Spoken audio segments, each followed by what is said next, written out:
এজন্য প্রত্যেকের কাছে মেসেজ, পৃথিবীতে আমরা জীবন যাপন করতে এসেছি মাত্র অল্প সময়ের জন্য। যার যতটুকু হায়াত আছে তার বিন্দু পরিমাণ সামনে আকপেস করা হবে না, ঠিক সময় মতো আপনার জানটা নিয়ে নেওয়া হবে।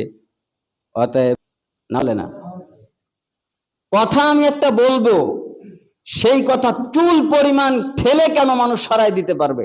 কথা তো বলবো আল্লাহর কথা, তা ঠেলে সরাই দেওয়ার মতো যোগ্যতা রাখে কে? কথা যেখানেই বলেছি সেখানেই থাকবে, বিন্দু মাত্র নড়বে চড়বে না।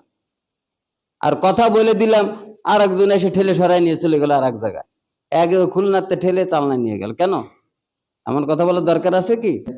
যে পদ্ধতিতে আল্লাহ এবং আল্লাহ রসুল চলার হুকুম দিয়েছেন সেই পদ্ধতিতে চলতে হবে। আল্লাহ তাআলা আপনাদেরকে ডেকে বলছেন, ইয়া আইয়ুহাল্লাযীনা আমানু, হে মুমিনগণ, লা তুলহিকুম আমওয়ালুকুম ওয়ালা আওলাদুকুম আন যিকরিল্লাহ, তোমাদের ধন সম্পদ, স্ত্রী পরিবার, যা কিছু সম্পদ আছে না কেন, এই সম্পদ আমার আমল থেকে, আমার স্মরণ থেকে যেন তোমাদেরকে গাফেল না করে ফেলে।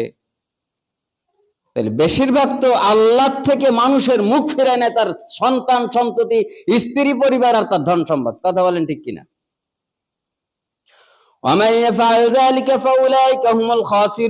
এইগুলোই কিন্তু একদিন আপনার জন্য ক্ষতির কারণ হয়ে দাঁড়াবে। এই স্ত্রী পরিবার, এই সন্তান আমার জাহান্নামের কারণ হয়ে দাঁড়াবে।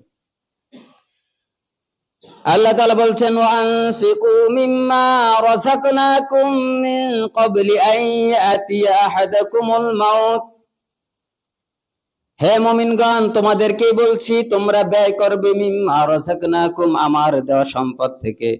মিন ক্বাবলি, কখন? মিন ক্বাবলি আন ইয়াতিয়া আহাদাকুমুল মাউত, যখন মৃত্যু তোমার কাছে চলে আসবে, মৃত্যু সন্নিকটে, আজরাইল এসে গেছে,